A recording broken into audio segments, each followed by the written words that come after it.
주님께 늘 이렇게 말씀드리고 살기를 주님 이름으로 축복합니다. 시편 101편은 다윗이 왕으로서 행하기를 원했던 완전한 길에 대하여 우리들에게 보여주고 있습니다. 그런데 우리가 이런 시편 101편을 읽을 때 한 가지 염두에 두어야 할 사실 완전한 길에 행하신 진정한 다윗, 그분은 오직 예수 그리스도이시라는 거예요. 예수 그리스도는 사람으로서 완전한 길을 걸어가신 유일하신 분이십니다. 베드로전서 1장 19절에 의하면 그리스도는 흠도 없고 점도 없으신 유일한 사람이신 것이죠. 그리스도만이 사람으로서 완전하게 사셨습니다. 그러므로 여기 지금 시편 101편에 완전한 길에 행하기를 원하는 진정한 다윗, 그분은 오직 예수 그리스도이신 것입니다. 우리는 예수 그리스도께서 인생을 사신 것을 그리 쉽게 생각하지 말아야 돼요. 주님은 태어나셔서 33년간을 사셨어요. 인생을 사신 거예요. 그 주님이 살아가신 인생을 우리는 쉽게 생각합니다만 그것은 대단히 놀라운 것입니다. 그것은 하나님께서 우리에게 하나의 본을 세워주신 것과 같은 것이죠. 우리가 어떻게 인생을 살아야 할 것인지에 대한 본을 그리스도를 통하여 우리들에게 보여주신 것입니다. 그러므로 여기 지금 시편 101편을 요약해서 말씀드리자면, 그리스도께서 완전한 길을 걸어가신 것처럼 오늘 우리들도 완전한 길을 걸어가야 한다는 뜻입니다. 그럼 먼저 그리스도께서 어떻게 완전한 길을 걸어가실 수 있었는가? 주님이 사시는 그 삶의 방법이라고 하는 것이 무엇인가 살펴볼 필요가 있어요. 주님은 어떻게 사셨어요? 그 사신 길이 2절에 있습니다. 2절에 읽어볼까요? 2절을 같이요. 시작. 내가 완전한 길을 주목하오리니 주께서 어느 때나 내게 임하시겠나이까? 내가 완전한 마음으로 내 집 안에서 행하리이다. 자, 여기 우리가 한 가지 짚고 넘어가야 할 것은 완전한 마음으로 행하리이다 할 때 그 행한다는 말, 우리는 어떤 완전한 행위라고 하면 특별한 행위 같은 것을 생각해요. 예를 들면 우리가 하는 어떤 특별한 종교적인 행위들, 그런 행위들을 생각합니다만, 여기 행한다는 이 말은 사실 걷는다는 말이에요. 그것은 일상의 생활을 가리키는 말입니다.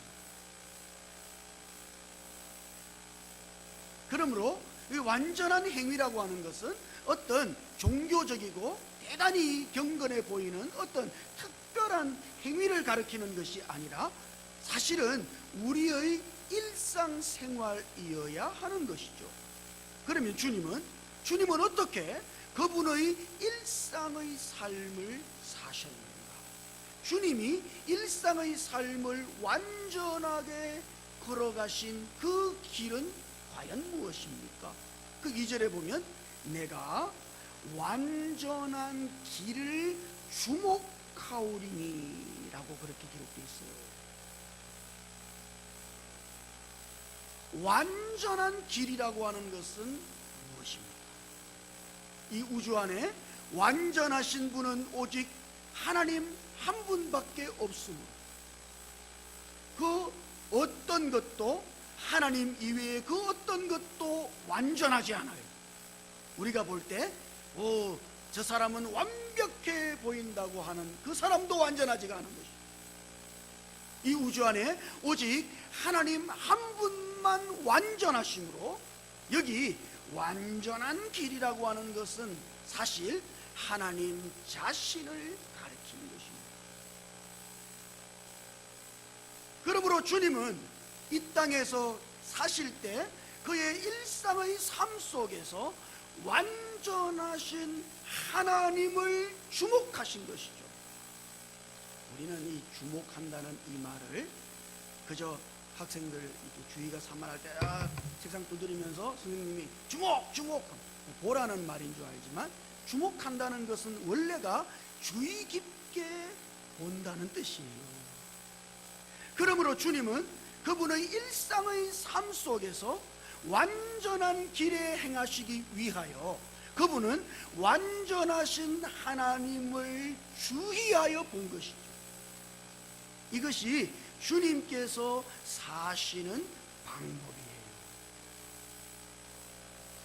주님은 어떤 계명을 주의하시거나 어떤 율법의 조항을 주의하신 것이 아니라 완전하신 하나님을 주의하여 보고 사신 것이죠. 그래서 요한복음 5장 19절을 보면 여기 주님께서 하신 말씀이 있습니다. 이거 한번 주의 깊게 한번 읽어볼까요? 주님께서 하신 말씀 같이요. 시작. 그러므로 예수께서 그들에게 이르시되 내가 진실로 진실로 너희에게 이르노니 아들이 아버지께서 하시는 일을 보지 않고는 아무것도 스스로 할 수 없나니 아버지께서 행하시는 그것을 아들도 그와 같이 행하느니라. 여기에 주님께서 살아가신 삶의 방법이 있습니다. 어떻게 사셨어요? 그분은 스스로 아무것도 할 수가 없어요. 마치 그분은 없는 것과 같은 것이죠. 그리고 아버지께서 행하시는 그것을 보고, 거기 본다는 이 말이 오늘 여기 구약성경에 시편 101편 2절에 있는 주목한다는 말과 헬라어로 거의 유사한 말이에요. 이것은 대단히 주의 깊게 본다는 뜻입니다. 주님은 어떻게 사셨어요? 하나님 아버지를 대단히 주의 깊게 보신 것이죠. 그리고 그 아버지께서 행하시는 대로 그분이 똑같이 그렇게 살아가신 것이에요. 이것이 주님께서 걸으신 완전한 길입니다. 오늘 우리가 이와 같은 삶의 방법을 터득하지 못한다면 우리는 완전한 길을 결단코 걸어갈 수가 없어요. 사람들은 그래요. 우리가 열심히 이 계명을 지키면 완전하게 되지 않겠습니까? 완전하게 살 수 있지 않겠습니까? 그리고 사람들은 계명을 주의하지만, 그러나 사실 계명을 주의하는 사람치고 계명을 지키는 사람 보지 못했어요. 예수님은 결단코 어떤 계명을 주의하신 것이 아닙니다. 그분이 보고 사신 것은 오직 하나님 한 분이시죠. 하나님을 대단히 주의 깊게 보시고서, 그리고 그 하나님 아버지에 의해서 그 하나님 아버지로 말미암아 매일매일 그분의 일상의 삶을 사신 것입니다. 이것이 주께서 완전한 길을 걸어가신 그분의 인생 노하우인 것입니다. 그러므로 우리가 거기 2절 마지막 부분에 완전한 마음으로 내 집 안에서 행하리이다. 거기 완전한 마음으로 행하는 그것이 완전한 길을 주목하는 것입니다. 자, 여기 이제 잘 보셔야 돼요. 우리나라 말엔 다 똑같이 완전이라고 번역되어 있어요. 완전한 길 할 때 그 완전이라고 하는 것과 뒤에 나오는 완전한 마음이라고 할 때 완전이라는 말이 우리나라 말은 똑같잖아요. 그러나 원래는 이 말이 달라요. 다른 말을 우리나라 말로 번역할 때 똑같이 번역해 놓은 거예요. 앞에 나오는 완전한 길이라고 할 때 완전은 영어로 하자면 perfect를 말하는 거예요. 그거는 진짜 그야말로 흠결이 없는 완벽한 것을 말하는 것이죠. 그래서 그게 완전한 길은 하나님을 가리키는 것입니다. 그 뒤에 완전한 마음이라고 할 때 완전이라고 하는 이 말은 영어로 말하자면 인테그리티라 할 수 있어요. 이것은 나뉘어지지 않는 것을 말하는 것입니다.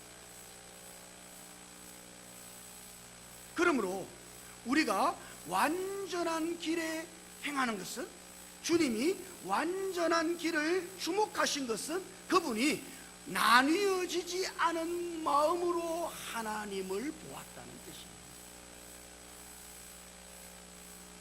여러분은 보셨습니까? 여러분의 마음이 일종의 눈과 같다는 것입니다. 사도 바울이 에베소서 1장 18절에서 그는 기도했어요. 우리의 마음의 눈을 밝혀주시기를. 그러니까 사실 여러분의 마음이 눈과 같은 것이죠.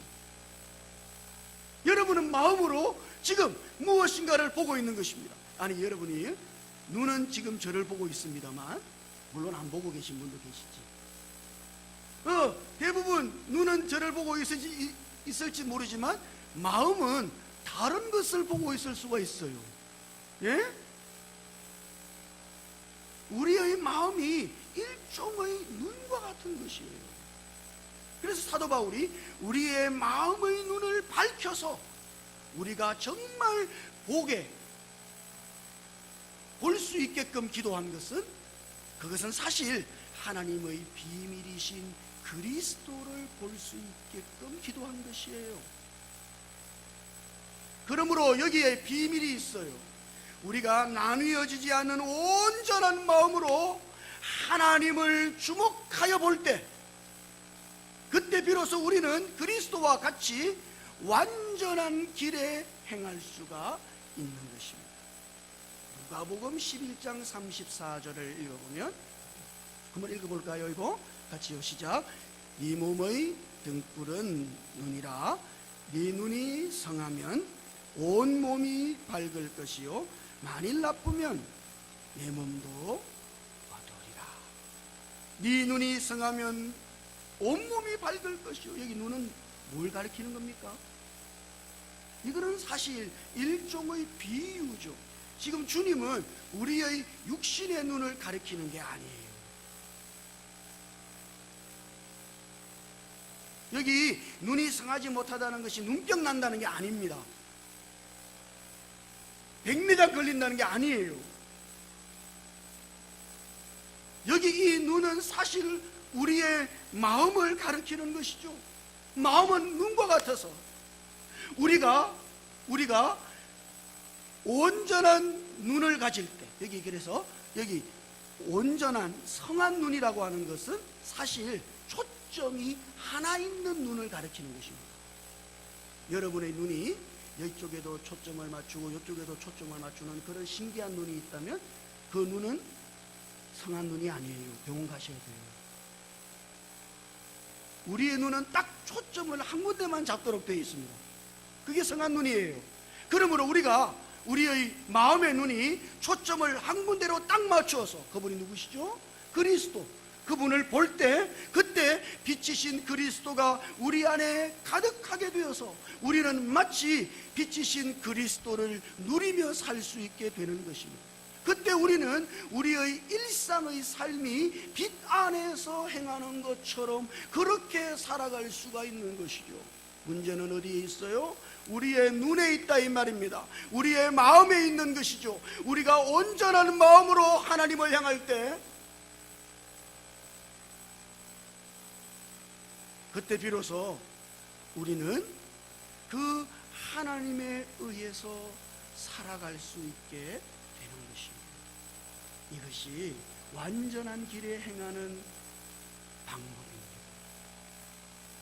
그래서 그 뒤에 3절과 4절을 읽어보면 그와 같은 것들을 더 구체적으로 언급해 놓은 것을 읽어볼 수 있어요. 한번 읽어보죠. 3절 4절 시작. 나는 비천한 것을 내 눈앞에 두지 아니할 것이요 배교자들의 행위를 내가 미워하오리니 나는 그 어느 것도 붙들지 아니하리이다. 사악한 마음이 내게서 떠날 것이니 악한 일을 내가 알지 아니하리로다. 이 비천한 것을 내 눈앞에 두지 않을 것이며, 이거는 뭐 하는 거예요? 이 눈은 과연 또 뭡니까? 여기 이 눈이 사실은 마음이죠. 비천한 것이라는 것은 가치가 없는 것을 말하는 거예요. 가치가 없는 것을 내가 내 마음에 두지 않겠습니다. 가치가 없는 게 뭡니까? 여러분은 인생에서 뭐가 가치가 없어요? 오, 따져보니 이것도 가치 있고 저것도 가치 있고, 와우, 가치 있는 게 많은데 뭐가 가치 없는 거예요? 그것은 하나님 이외의 모든 것을 가리키는 것입니다. 하나님만 절대 가치이심으로, 아니 오늘 찬송 그렇게 부르더만요. 주 예수보다 더 귀한 것은 없네. 그리스도에 비하면 다른 모든 것은 무가치한 것이죠. 오늘 우리 집사님이 그렇게 기도하더만요. 예? 그리스도 이외의 모든 것은 배설물이라면서요. 그것은 다 가치가 없는 거예요. 그러므로 지금 이 시인은 내 눈앞에 하나님 이외에 다른 어떤 것도 두지 않겠습니다. 나는 오직 하나님 그분만을 보겠습니다. 지금 그렇게 말하고 있는 것이에요. 이것이 온전한 마음이다 이 말이에요. 뿐만 아니라 배교자들의 행위를 미워하오리니, 여러분 여기 배교자라고 하는 이 말 번역을 대단히 의역해 놓은 것이에요. 이거는 종교를 바꾼 사람을 가리키는 거잖아요. 기독교에서 막 떠나가지고 불교로 갔다든지 그런 사람을 배교자라고. 그런데 사실 여기 배교자라는 이 말은 방향을 바꾼 사람을 가리키는 것입니다. 방향을 바꿨어. 무슨 방향? 그의 마음의 방향을 바꿨어요. 하나님만을 향해 있는 것이 아니죠. 그의 마음이 하나님이 아닌 다른 엉뚱한 것들을 향해 있어요. 지금 이 시인은 그와 같은 행위를 미워한다.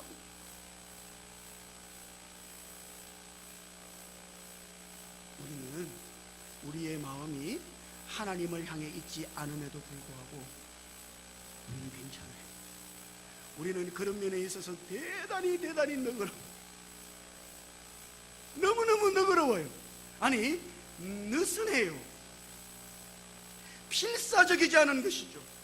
여기 배교자들의 행위를 내가 미워하오리니, 여기서 우리는 지금 이 시인의 일종의 필사적임을 느낄 수 있어요. 그는 그의 마음이 다른 방향으로 향하는 것을 그는 필사적으로 거부하고 있는 것이죠. 느슨하지 않아요. 그러므로 여기 배교자가 되지 않는다는 것은 마음의 방향을 바꾸지 않는다는 뜻이며, 내 마음이 오로지 하나님 그분만을 향해 있게 할 것입니다. 이것이 온전한 마음. 저는 오늘 우리 지체들이 이와 같은 온전한 마음으로 행할 수 있기를 주님 이름으로 축복합니다. 여러분이 기도할 수 있겠어요? 주여, 내가 완전한 마음으로 완전한 길에 행하게 하시옵소서. 하나님이 아닌 가치 없는 것들을 눈앞에 두지 않게 하시고 오직 하나님만을 주의하여 보게 하시옵소서. 저의 마음의 방향이 오직 하나님만을 향하게 하시고 하나님 이외에 다른 어떤 것도 붙들지 않게 하시옵소서. 여러분 그렇게 기도할 수 있겠습니까? 우리가 이 시편 101편을 보고 우리는 이렇게 기도할 수 있어야 된다는 말이에요. 이것이 그리스도께서 살아가신 삶의 방식. 어떻게 사셨어요? 완전한 마음으로 하나님만을 향하여 하나님을 주목하여 봄으로써 하나님에 의해서 하나님으로 말미암아 일상의 삶을 사신 것이 그리스도의 삶의 방법이에요. 그렇다면 지금 동일하게 주님께서는 그와 같이 주님과 같은 방법으로 사는 사람을 찾고 계신 것이죠. 오늘 우리들에게도 그와 같은 삶의 방식을 가지라고 주님은 요구하시는 거예요. 그것이 6절에 있습니다. 6절 같이 읽어요. 6절을 시작. 내 눈이 이 땅의 충성된 자를 살펴 나와 함께 살게 하리니 완전한 길에 행하는 자가 나를 따르리로다. 주님께서 33년간 사람으로서 인생을 사신 그것은 대단히 중요한 의미가 있어요. 우리는 주님이 인생을 사셨다는 것에 대하여 대단히 큰 감명을 받아야 합니다. 그것은 하나의 우리를 향한 본을 세우신 것과 같은 것이죠. 사람은 어떻게 살아야 하는가? 그리스도와 같이 살아야 한다. 여러분은 어떻게 살아야겠어요? 예, 그리스도께서 하신 것처럼 그렇게 살아야 합니다. 그래서 지금 주님께서는 내 눈이 이 땅의 충성된 자를 살펴, 이게 충성된 자라는 것은 막 목숨 맞춰가지고 뭘 하는 이런 사실 거창한 것이 아니라 여기 충성된 자는 믿는 사람을 가리킵니다. 믿는 사람들을 보시고 그분과 함께 살게 하시고 그분 안에 거하게 하시는 것이죠. 여러분, 우리가 믿음을 통해서 어떻게 된 겁니까? 우리는 그리스도 안으로 들어갔어요. 믿습니까? 우리는 그리스도 안에 있어요. 우리는 그리스도 안에 거하고 있는 것이죠. 아니, 더 정확히 그리스도께서 우리 안에 거하시며 우리도 그리스도 안에 거하고 있는 것입니다.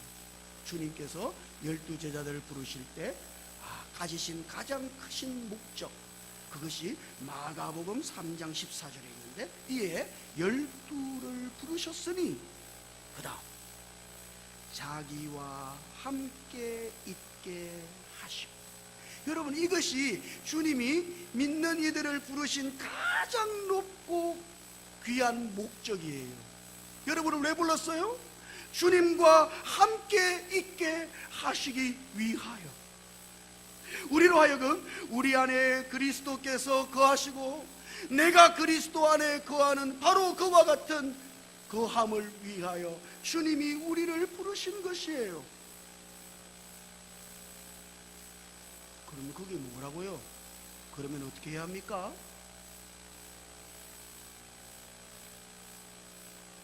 같이 산다는 것은 무엇을 의미하는 겁니까? 부부가 같이 살아요. 그런데 같이 살 때 남편은 남편대로 살고 아내는 아내대로 살고, 이걸 같이 사는 게 아닙니다. 그걸 같이 사는 게 아니에요. 그건 자취하는 거지. 예? 하숙생활하는 거지. 그건 같이 사는 게 아니에요. 남편은 아내를 보고 아내를 대단히 주의해서 살고, 아내는 남편을 보고 남편을 대단히 주의해서 살고, 그게 같이 사는 겁니다. 그렇지 않다면 그거는 같이 사는 게 아니에요. 제가 여러 번 말씀드렸습니다만, 그림자 부부, 그건 같이 사는 게 아니에요. 아내가 거실에 앉아 있었는데 남편이 퇴근하고 돌아와서 그들 떠보지도 않아요. 뭐든지 말든지 뭐.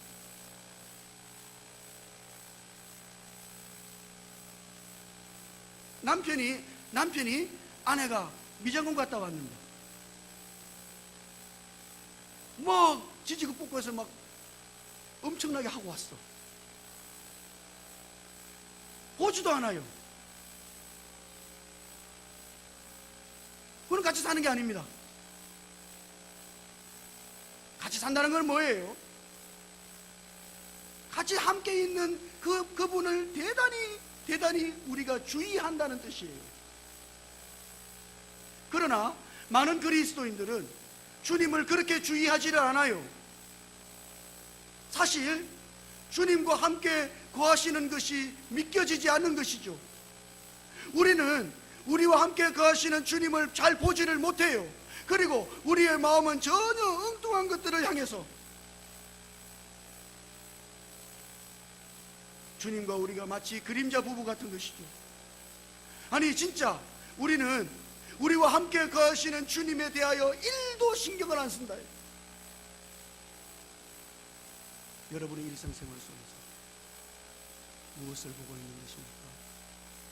무엇을 주의하고 있는 것입니까? 우리는 어떤 한 계명을 주의하는 사람이 절대 아니에요. 우리는 이와 같은 것들을 주의하지 않아요. 오직 우리와 함께 거하시는 우리 안에 살아계신 그리스도만을 보고 그리스도만을 주의하여 그리스도로 말미암아 살아간 사람들인 것이죠. 그리스도께서 하나님 아버지를 보고 하나님 아버지로 말미암아 사신 것처럼 우리는 우리와 함께 거하시는 주님을 보고 주님으로 말미암아 사는 사람들인 것이죠. 이것이 완전한 길에 행하는 길이에요. 그래서 요한일서 2장 6절을 읽어보면 거기 한번 읽어보죠. 같이요. 시작. 그의 안에 산다고 하는 자는 그가 행하시는 대로 자기도 행할지니라.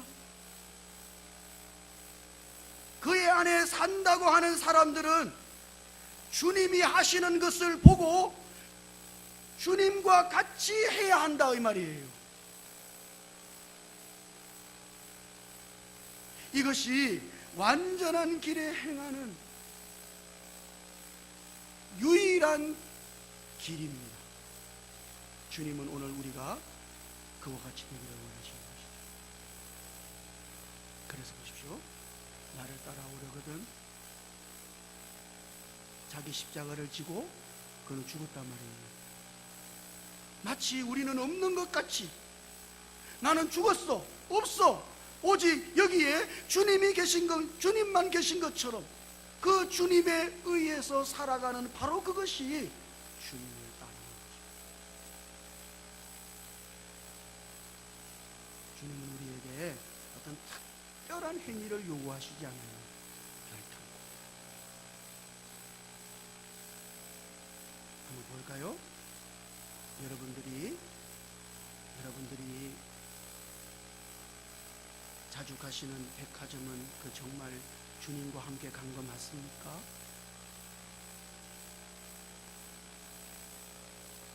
그건 주님을 보고 간 것이에요?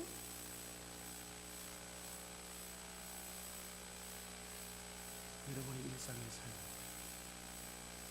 그래서 놀라운 것은 이 6절 마지막 부분에 있는 따르리이다 하는 이 말은 사실 뭔가를 따라간다는 말이라기보다는 사역한다는 말입니다.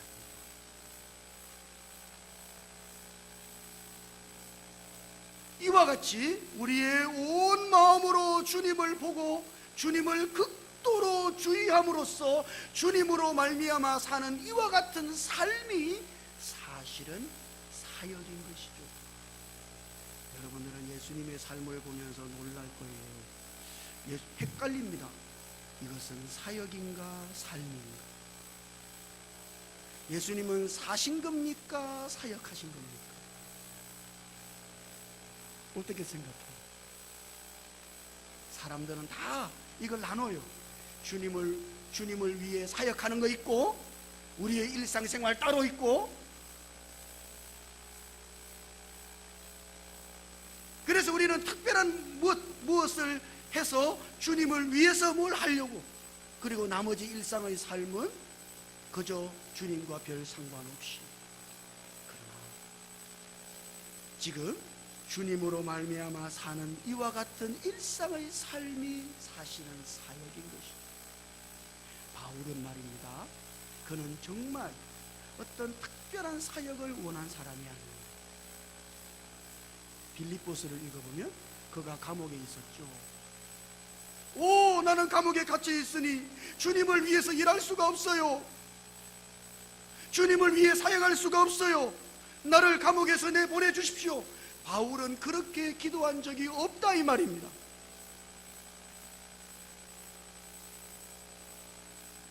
빌립보서에 의하면 그 감옥 속에서 바울이 간절하게 기대하고 원하는 것은 그리스도를 사는 것입니다. 내게 사시는 것이 그리스도이시니 죽는 것도 유익함이라. 그의 기대가 이거다 이 말이에요. 오로지 그리스도로 말미암아 사는 그 삶을, 그는 그 감옥에서도 그걸 원한 거예요. 왜냐? 그러한 삶이 사역이기 때문인 것이죠.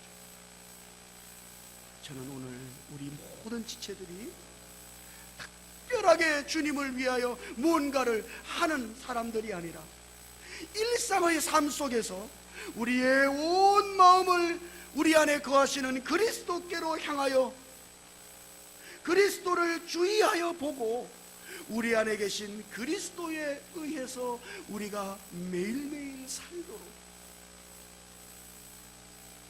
그렇게 사는 것이 주님을 위한 사역입니다.